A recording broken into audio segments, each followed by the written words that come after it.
ask him a lot of questions.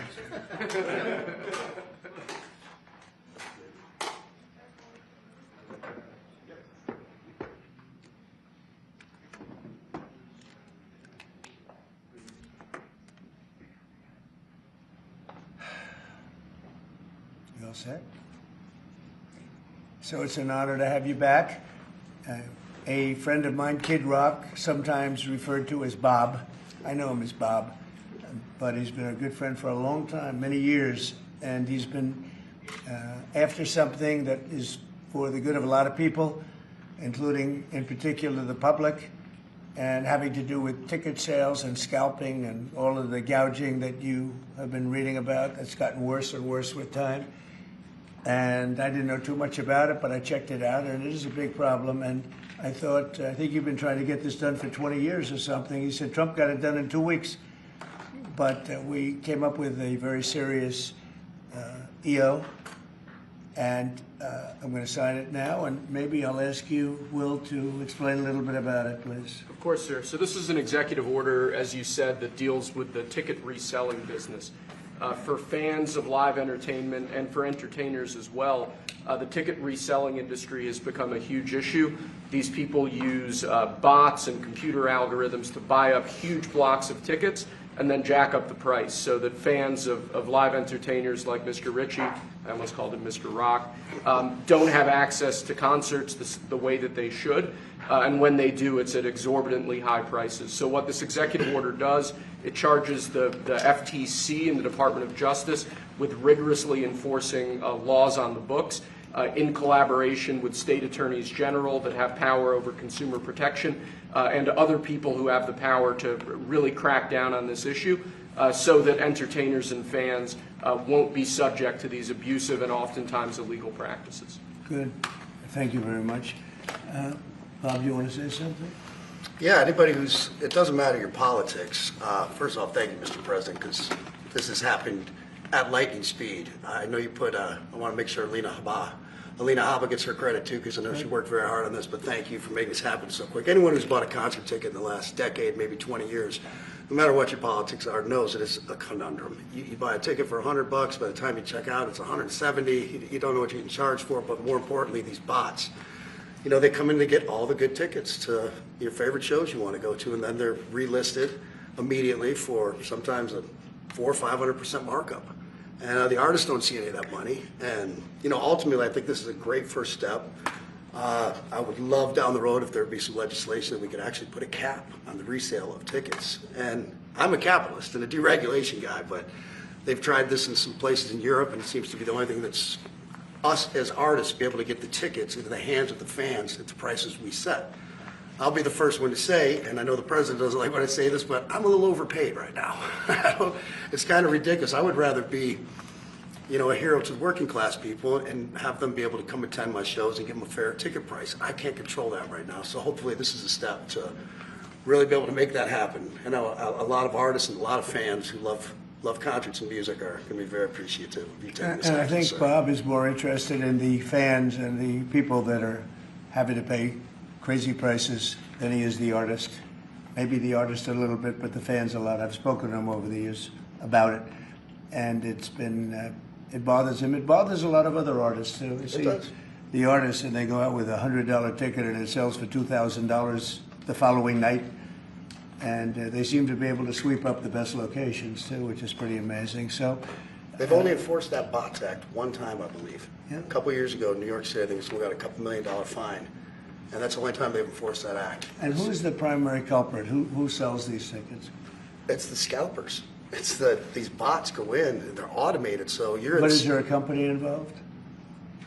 You might not want to say. No. Well, there's reselling markets. Yeah. I think I know, Peter. But that's all right. Don't get them involved. What company do you think? Maybe they're more innocent than we think. Huh? Well, if you think of it, like if Ticketmaster sells a ticket, if you buy a ticket and go to a show, you're in a lot of ways their worst customer. They make another 17, whatever percentage every time that ticket resells. So they don't want to enforce the Bots Act necessarily because they're making more money off it. The artists don't see any of that money, but that's not what I'm advocating for, is for me to make more money. I want the fans to have fair ticket prices, be able to go and enjoy more shows. I know people that they decide on a family vacation or going to their favorite concert once a year rather than, my parents used to go see multiple shows when you could afford them back in their day. And I'd like to take my ticket prices lower, but if I set my ticket prices low, these bots immediately eat them up and they resell for hundreds of dollars more, and I'm just making these bad actors rich. Yeah. Well, I think this is a big step to getting it stopped. Do you have something, Brian? Yeah, I do actually. I actually feel that the consumer is going to take the money that they've saved and actually buy merch, which you guys have a big percentage of, or do concessions, which you guys split with the venue on that as well. So I think their money We don't goes share in first. concessions a lot. No? Those are, we try to, but they don't want to share it in the beer prices and parking or any of that stuff. But the bottom line is there's money for everyone to be made. There's plenty of money to go around. No one's going to really lose here. Ticketmaster, if we can get a cap, they're going to lose some money. But I've already talked to the CEO, Michael, and he's given me his word. He's on board for it. I was talking to Jacoby with Papa Roach earlier, and by the way, he's a big fan of what you're doing, President Trump, digging into this whole scalping and the bots. A lot of musicians, you can say that, they're with Kid Rock, sir, on I this, think so. without a doubt. A lot of people are. President Trump, Peter? would you ever wear a jacket like that? I don't know. I was thinking about doing it for tomorrow. We have a big event coming up, and I was thinking about doing it, but I'm not sure. So you recently bought a Tesla for White House staff I did. to use, but now there's all these domestic terrorists targeting Teslas. Are the staff scared to drive it? I don't think so. I haven't heard. They weren't complaining. I did buy one, and I let the staff use it. We have it parked conveniently, and one day we give it to Margot, one day we give it to Chamberlain, give it to Natalie, we give it to everybody around. Give it to Dan Scavino, but he's got so much money it doesn't matter. But they love the car, and it's a great car, and it's made here. It's made in the country. He's got a tremendous plant now in Texas, and he has one in California. Does a lot of his work here, and he's been really unfairly treated, in my opinion. I drive one. And Yeah. there's this other story, I know it's hypothetical right now, but if you were allowed for some reason to run for a third term, is there a thought that the Democrats could try to run Barack Obama against you I'd love for that. his third term? Boy, I'd love that. That would be a good one. I'd like that. No, people are asking me to run, and there's a whole story about running for a third term. I don't know. I never looked into it. They do say there's a way you can do it, but I don't know about that. But I have not looked into it. I want to do a fantastic job. We have 4 years, just about, almost close to 4 years. Time is flying, but it's still close to 4 years, and we're getting a lot of credit for having done a great job in the first almost 100 days. And we have some big things we're going to be announcing over the next 2 days that you know very well, Peter, and I think it's going to be something that's going to bring a lot of wealth back to our country, tremendous wealth back to our country, actually. And other countries are understanding it because they've been ripping us for 50 years, longer, but they've been ripping us off for years, right from the beginning. And I think this is going to be an amazing, I call it a lot of different names, but it's really, in a sense, it's a rebirth of a country because how we could have afforded to do what we did.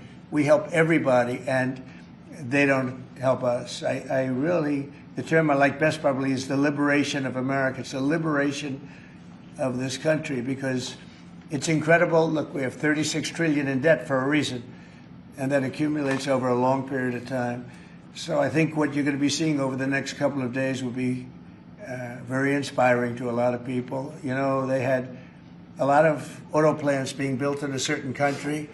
I don't want to mention the country because we get along great with the country, but those plants aren't being built there anymore. They gave them up today and yesterday, day before, and they're building them all now in the United States. And we have many examples, not only auto plants, chip companies from Taiwan are coming in. The biggest, Mr. Wei, he's big. I said, you are a smart guy, aren't you? I've been reading about him over the years, but he controls a large portion of the chip business, as you know. You don't get smarter. They're going to be investing $200 or $300 billion. Apple's investing $500 billion. They always built their places in China. Now he's building here. I think because of you speak to Tim Cook, because of the election, but maybe more importantly because of the tariffs. You know, he's got really an obligation to do it. But we have many, many companies that you haven't even heard of. But I think we'll be at $5 trillion very soon. And if you think about this, we've never been anywhere near that. I don't know if we've ever been at $1 trillion. What do you mean by that? We're 500. What do I mean by a trillion? 5 trillion. What are you referring to, sir? I think that we're going to be at $5 trillion of investment. I think you're going to have investments very shortly. We're already 3.5, and we have commitments, verbal commitments for a lot more. And numbers like that have never been done in this country. And it's going to get harder. This is in 2 months. It's really in less than 2 months, because since we've really gone out with it. And we have other interesting things happening. But to me, the whole tariff situation, and essentially they've done that to us for many years. So if we're anywhere near $5 trillion in 2 months, this could be numbers like the country's never seen. And every time you hear a dollar spent, that's another job, because the jobs are coming with it. So auto plants, chip plants, pharmaceuticals, lumber coming in. We have things happening in this country. I'm not sure that they've ever seen it. Steel, you know, we have tariffs on steel. They've been here for a while. Steel and aluminum. Nobody's ever seen anything like we're witnessing now. Nobody's ever seen anything. Most of you agree with that. I mean, it's nothing much you can't agree with.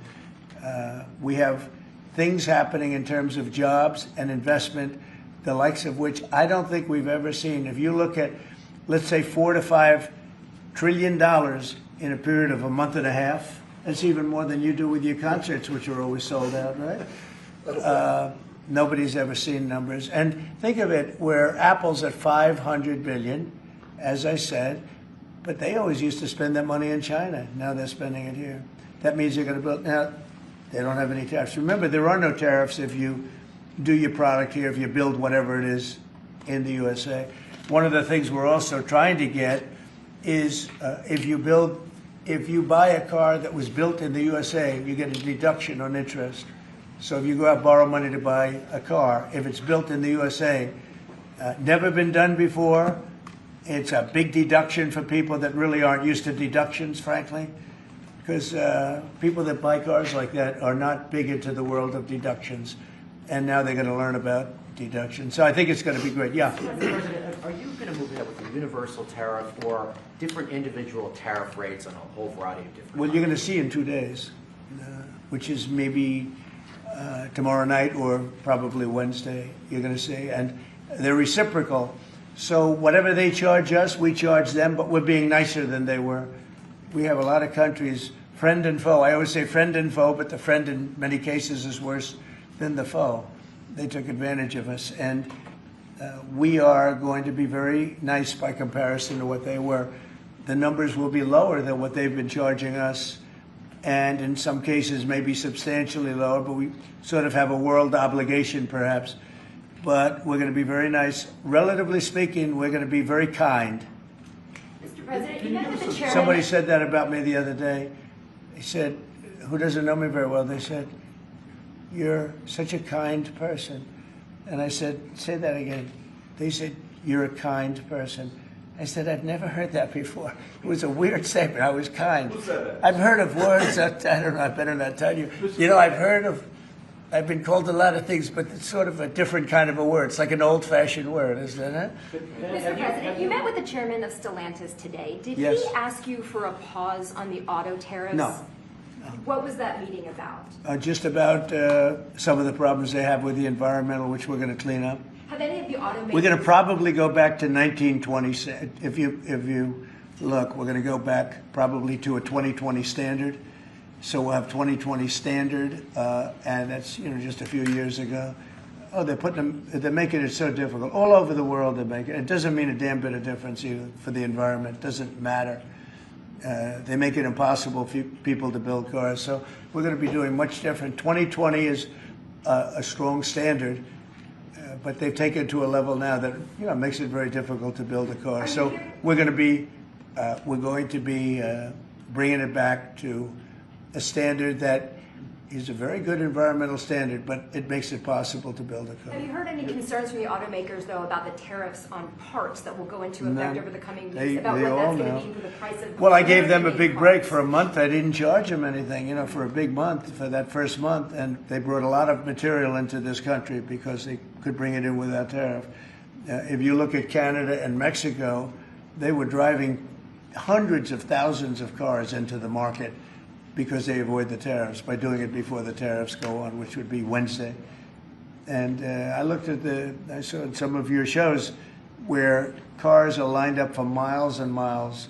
Some of them didn't have fenders on them. Some of them didn't have the roof on yet. They're driving it here brand new. They're driving it in because they want to avoid the tariffs. I let them have that. They sort of took advantage of it because, that wasn't part of the deal, but that's okay. Are there any They're countries- great American car companies, and so I gave them a little break on that. Yeah. Are there any countries that you're not targeting on Wednesday? Well, it depends. I said it's reciprocal. Not everybody has made a fortune, but almost everybody has, but not everybody. And the ones that haven't, we're going to be very nice to them. And on a separate issue, Because that word reciprocal is very important. What they do to us, we do to them. Okay, can I please. just ask you briefly on President Putin? You said over the weekend, or indicated over the weekend, some frustration with him. How serious are you about imposing oil sanctions on No, I Russian want to oil? see him make a deal so that we stop Russian soldiers and Ukrainian soldiers and other people from being killed. But mostly it's Russian and Ukrainian soldiers. They're losing at least 2,500 human beings, beautiful human beings, a week. And I wanted to stop. And some people would say, why do you worry about Russian soldiers or Ukrainian soldiers? I worry because it's like they're just like you people. They're like us. They're like all of us. And I seem to have an ability to do those things. And if I can do that, I think it's a very worthwhile thing to do. And I think we will. And no, I want to make sure that he follows through, and I think he will. I don't want to go secondary tariffs on his oil, but I think, it's something I would do if I thought he wasn't doing the job. I did it with Venezuela, secondary tariffs, and you know what happened? Every boat left the harbor. Did you see that? It was a beautiful thing to see. The whole harbor emptied out. My words weren't even finished. I have these massive ships. They're actually taking the hoses and dumping them into there. They couldn't get out of there fast enough because they know I don't play games. So I think he's going to live up to what he told me, and I think he's going to fulfill his part of the deal. Now, then you have Zelensky, and hopefully he's going to live up. I see he's trying to renegotiate the rare earth. We did something because, as you know, the Europeans get paid back the money that they gave, and we don't, because Biden is an incompetent president. And he should have asked for rare earth, or he should have asked for the loans to be guaranteed in some form. That's what Europe did. Europe is in for probably $100 billion, and we're in for $350 billion. So we're in for more than 3 times. And now you could make it a little bit less than that, but it doesn't matter, whatever the number. We're in for substantially more than Europe. We could be in for $350 billion. They have no idea because Biden wasn't a good bookkeeper except for himself. And what happens is we made a deal for rare earth. It was all done. And I heard through you, I haven't spoken to them yet, but through you, I heard that they're now saying, well, I'll only do that deal if we get into NATO or something to that effect. Well, that was never, number one, discussed. Number two, I think it's going to be long before Putin, they said you're not going into NATO. And it could be, that's probably the reason the war started, actually. We're hours away from a very special election. Wisconsin, Florida. I want to share your thoughts on Republican voters to not sleep on this. These are 2 very important races to get out. Well, it's a big race, Supreme Court race in Wisconsin. It's taking place essentially as it was early voting, and so we'll see what happens. It's a big race. I love Wisconsin. We won Wisconsin. Republicans typically don't do very well in Wisconsin, but I did. I actually won it twice. I actually probably won it 3 times, to be exact. We played their side. Not probably. I won it 3 times. And we had a rigged election the second time, but that's, one of those things. We had to make this one too big to rig. Would you agree with that, Brian? Yes, too big sir. to rig? Yes, sir. So anyway, but there's a big race, and I hope you get out and vote for the Republican. The woman is a radical left lunatic. and let's see who wins. But the woman will be very bad. And you know, Wisconsin's a big state politically, and the Supreme Court has a lot to do with elections in Wisconsin. So if whoever it is that's running, including, you know, even Senate races, et cetera, but whoever it is in 4 years that runs, having Wisconsin is a very big, you know, we won it early and big, but winning Wisconsin's a big deal. So therefore, the Supreme Court choice, that is the one you're talking about right now. It's a big race. It's going to be announced fairly shortly. President Trump, on TikTok, big week of deadlines. You got Liberation Day and the TikTok deadline Yeah, is this we week. do, which I can extend if I want, but we have a lot of enthusiasm for TikTok, for buying it. I think TikTok is good. I used it I was a great TikTok guy, and we won by 36 points, the youth. You know, we won the youth, which Republicans don't do. Maybe it's because Kid Rock likes Trump, I don't know, but we won the youth by 36 points, and I attribute some of that to TikTok. Is the TikTok deal, the negotiations now, tied to a bigger tariff deal with China? No, but you know, it could be. I mean, you know I've used tariffs for lots of different reasons, but I could see, you know, 1 point in tariffs with China, big country, would be probably worth more than all of TikTok, as valuable as TikTok is. It's big stuff. So there's a great example. That's a great question, actually. I'm a very flexible person. I could use that for that. Like, maybe I'll take a couple of points off if I get approvals for something. I haven't done it. Maybe I'll do it, maybe I won't. But it's a very good question. Peter, you're very good. Thank you. You'll love this one. Go ahead. It's not front page news, but I am just curious. What is your thought about Tiger Woods now becoming part of the broader Trump family? Well, I love Tiger, and I love Vanessa, and they had a great relationship. I happen to think the relationship with my son, I happen to think the relationship was hurt very badly by the witch hunt that went on, Russia, and all the crap that they put Don through, who knew nothing about it. But Vanessa and Don had a very good relationship. They have incredible children, 5 incredible children, all good athletes, all great students. They're like great.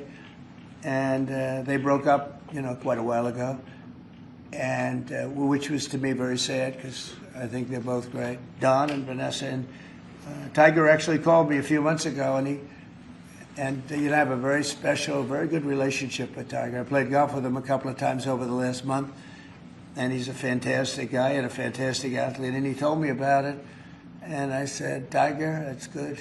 That's good. I'm very happy for both. I just let them both be happy. Let them both be happy. They're both great. To follow up on China, China, South Korea, and Japan say they're going to work together in cooperation to respond to the tariffs that you're going to put into effect this week. Are you concerned that this move of the tariffs this week could push some of the United States' closest allies to work with China? No, I'm not worried about it. I'm not worried about it. Yeah. Mr. President, can I ask you I about think something? they have a chance of doing better, actually, with the tariffs. It can actually help them in a certain way. And I think a lot of them will drop their tariffs because, you know, they've been unfairly tariffing the United States for years. And if you look at the European Union on cars, the European Union already dropped their tariff down to 2.5%. It was announced a couple of days ago, which is what which is a very small tariff. The United States charged very little. And I think I heard that India just a little while ago is going to be dropping its tariffs very substantially. And I said, why didn't somebody do this a long time ago? A lot of countries are going to be dropping their tariffs. About something that happened in France today, Mr. President. Marine Le Pen, the far-right leader, got convicted in court and is now banned from running for office for 5 years. Do you have a comment about that? That's a big deal. That's a very big deal. I know all about it, and a lot of people thought she wasn't going to be convicted of anything, and I don't know if it means conviction, but she was banned for running for 5 years, and she's the leading candidate. That sounds like this country. That sounds very much like this country. Okay, anybody else? You presented with a bunch of proposals for tariffs by your advisors. They've been talking about that idea publicly. And who? That your advisors have presented ideas They to you do. about tariffs and what to do in the next few days. Have you settled Well, on you're any- going to see, I've settled, actually a long time ago. But we talk about it. We talk about it a lot. We want to do what's right for the country and even the world. You know, it affects the world, not just this country. This has been the piggy bank for the entire world. So it really does affect the world, and that's important to me also. Yeah. Yes, Mr. President, in the past you have said that you want the quick return of Austin Tice, a Marine Corps veteran and a journalist who went missing in Syria over 12 years ago. Yeah. Have efforts been made to locate Austin Tice been extended beyond Syria, including potential leads in Iran? And do you have plans to get in touch with Ms. Deborah Tice, the mother of Ms. Austin Tice, and also at the same time, organizations like Hostage Aid Worldwide have been on the ground in Syria searching for Austin Tice for many years. Can I get your comment on the future, potential future plans to locate Austin Tice and to bring him home finally? So we've been looking, as you know, for Austin for years. I don't know about Biden. I don't think Biden was looking for anything, but we were, and there's been virtually no sign. You know that. There's been no sign of Austin. An incredible young guy. Be less young now. I mean, it's been a long time. It's been many, many years. The mother is fantastic. She's a very committed mother that her whole life is to find her son, who was in Syria and just disappeared off the face of the earth. So, you know, a lot of bad things happen. But we're always, you know, we will never, until we find out something definitive, one way or the other, we'll never stop looking for him. But we have been, and the response, it's just a lot of dead ends. He's been gone for a long time. The problem is there's never been a sighting. You know, sometimes you'll have somebody you're looking for him and there's a sighting. There's never been a sighting of Austin, but we are out there and we have great respect for his family and for his mother. She's been unbelievable. Yeah, please. Mr. President, a question about... No, behind you. No, apologies. Yes, you've had outreach with the leaders of Russia and China. You've made an outreach to Iran. When are you going to plan to reach out to North Korea and Kim Jong-un? Anytime in the near future? Well, I do. I have a very good relationship with Kim Jong-un. Now, you people hate to hear that, but it's very important. I got along with him fantastically, as you know. It started off very rough, very nasty. Little rocket man, the whole thing was a nasty deal. And then one day we got a call that they'd like to meet. We met. We have a great relationship. And yeah, we have, there is communication, yeah. I think it's very important. You know, he's a big nuclear nation, and he's a very smart guy. I got to know him very well. You remember I put my foot across the line and then I walked across the line. I don't know if Secret Service was thrilled with that. They actually wasn't. They were not too thrilled. But I have a very good relationship with him. Yeah, we'll probably do something at some point. Yeah, please, Jeff. Who's on your short list, Mr. President, to replace Elise Stefanik as U.S. Ambassador to the UN? So we have a lot of good people that want it. First of all, Elise is fantastic, and I just don't want to take chances where you guys saying, how is the election going? We have a congressional election that's a little bit close. I guess the one is in good shape, but the other one's a little bit close. But Randy Fine is a great guy. They're both good candidates. They're very good. But it's, you know, a little bit, we want to be careful. And Elise is very popular in her district, and so am I. We won by a lot of points, and so did she. And there's a lot of people that wanted to run for it, but we have no idea, are they going to win? I think it's just security. And I said, Elise, what about going back? Because they love you there, and she's going to take a big leadership position with Mike Johnson and the group, the speaker. And I can tell you that for the replacement, we have a lot of people that have asked about it and would like to do it. David Friedman, Rick Grinnell, and maybe 30 other people. Everyone loves that position. That's a star-making position. And so we'll see what happens. But we have a lot of people that are interested in going to the United Nations, as you can imagine. Yeah. Pretty quick music question. Favorite song to play live is what? And then my question for you, Mr. President, your favorite rally you did last year, 2024. What was your favorite one? Favorite song to play live? Yeah, favorite song to play live. Oh, that's a tough one. It'd have to be one of the hits, probably Cowboy or Ball with the Bar. There's a song that I've played every night that was never a singular hit that I probably should not say the words to in this office right now. And then for you, Mr. You never He met a He certain by the person way, like his me. rallies are amazing. He does great and gets big crowds. He's really a star when it comes to that. He is a very talented guy. I would say maybe Madison Square Garden, Yeah. because anybody that was there, the owner of the garden, Jim Dolan, who's, to me always been terrific. He said this, he's never seen anything like it. We had, when you announce Madison Square Garden, it's a big arena, but we sell out big arenas. We sold out in Milwaukee. We sold out at every big arena. We never had empty seats. It's amazing. They talk about Bernie Sanders gets 2,000 to 3,000 people. Everyone said, these crowds, I get 107,000 people in New Jersey. In Butler, PA, we had over 100,000 the second time.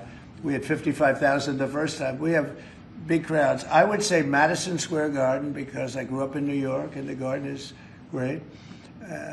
Jim Dolan treated us well, but everybody said they, because I think I could have filled it up 10 times. We had hundreds of thousands of people that were stacked all the way back to the Hudson River and on the other direction back to Fifth Avenue. Nobody's ever seen, I don't mean with a line, I mean like 50 deep this way. The streets were closed, the whole thing, it was crazy. And when you take that, you want to do well at Madison Square Garden. You don't want to have empty seats. But we could have sold it out, Brian, 10 times, and everybody knew it. And I think we got a good indication that that's where the election was going. And we won every swing state, and we won by millions of votes. It was a great election, yeah. Mr. President, the U.S. military transferred 17 individuals to El Salvador overnight. Did you discuss with your team whether these deportations would run afoul of any recent court orders? No, I do want to thank, however, the president. He has been unbelievable and, in relation to us. But I think that our people have done an incredible job. I got elected on the basis of getting bad people out of our country that shouldn't be here, very dangerous people out of our country. And that's what I did. And then you have a judge that wants to take over. And I can't imagine it can be allowed. If it was up to him, they'd all be put back in our country. These are killers. These are drug lords. These are really bad people. But I want to thank the president of El Salvador because he's done an amazing job. You saw it. Yeah. Elon Musk's special government tenure is coming to an end, 130 days, I think another month. Yeah. Do you want him to stay longer, or is it time for him to go back to running his companies in Europe? Well, I think he's amazing, but I also think he's got a big company to run. And so at some point he's going to be going back. He wants to. Did you want to keep him around? But I'd keep him as long as I could keep him. He's a very talented guy. I love very smart people. And he's very smart. And he's done a good job. DOGE has, we found numbers that nobody can even believe, like 400 billion, 500 billion. It could be close to $1 trillion by the time they end on different things. And he's led the charge. And you've seen a lot of his people. And these are people that joined up. I would say they're high IQ people. I like high IQ people. And they've done a great job. No, at some point, Elon's going to want to go back to his company. I will say he's got, despite the way he's been treated, so he's an American patriot, but the way he's been treated with Tesla is just terrible. It's just terrible. Once he goes In fact, back- you have a Tesla, and you love it.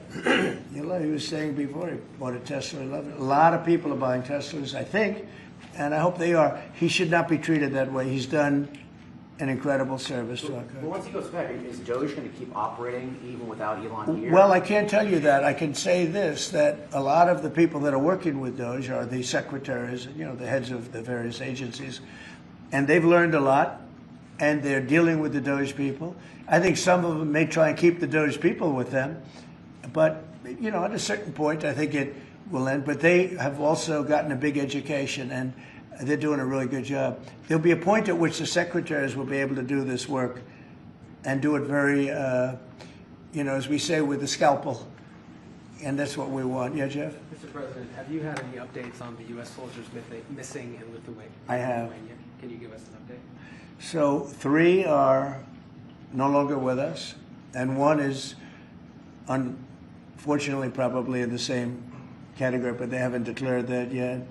It was a very heavy truck, like a toy, but I mean, really heavy, that lifted the heaviest equipment. And it would seem that the bank of a lake collapsed. You know, the weight is so big.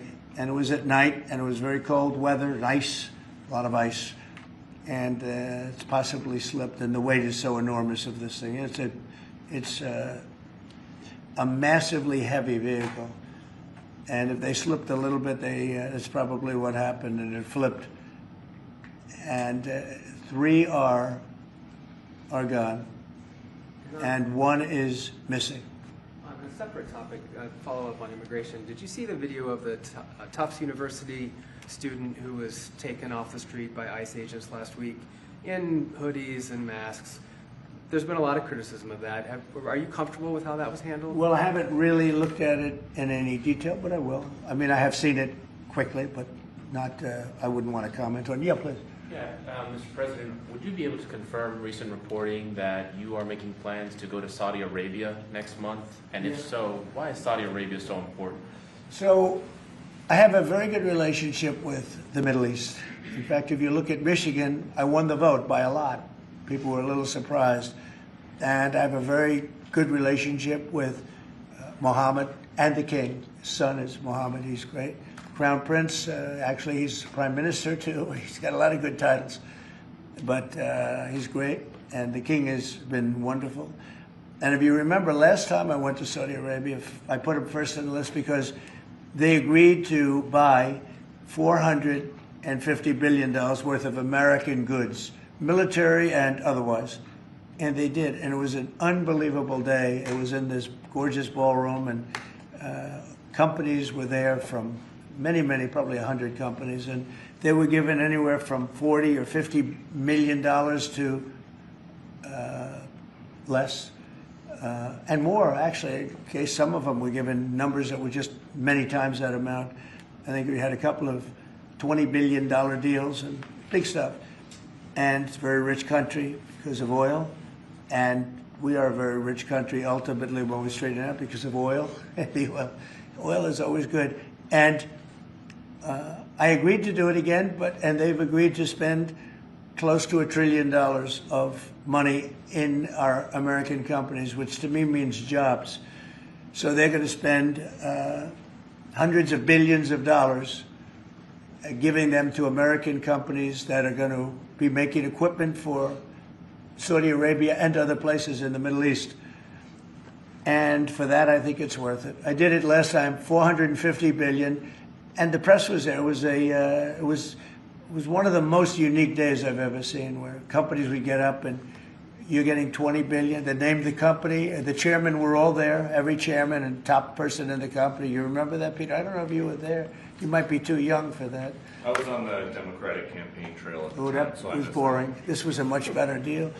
But it was amazing, actually. It was an amazing day. We sold and we partook in $450 billion worth of investment into American companies. And they announced the company, the amount of money, $1 billion, $5 billion, $25 billion.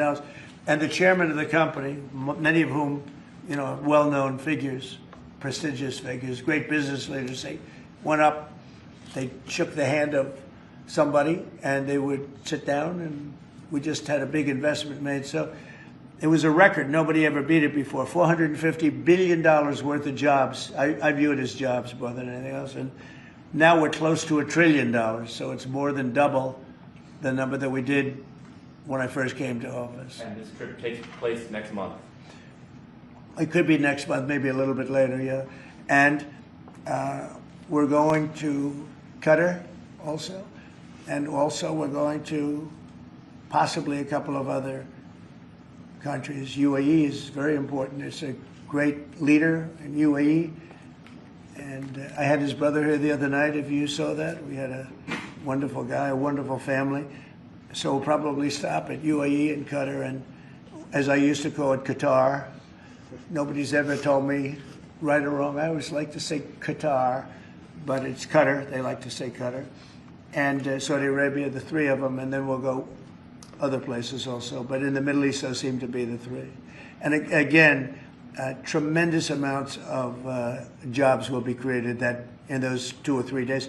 Thank you very much, everybody. Thank you. Thank you, Thank you, press. Thank you, press. Headed out that door right there. Oh, Thanks, President guys. Trump, Thanks, you guys. guys are signing Thanks, guys. the You DL. guys set it up. Wait.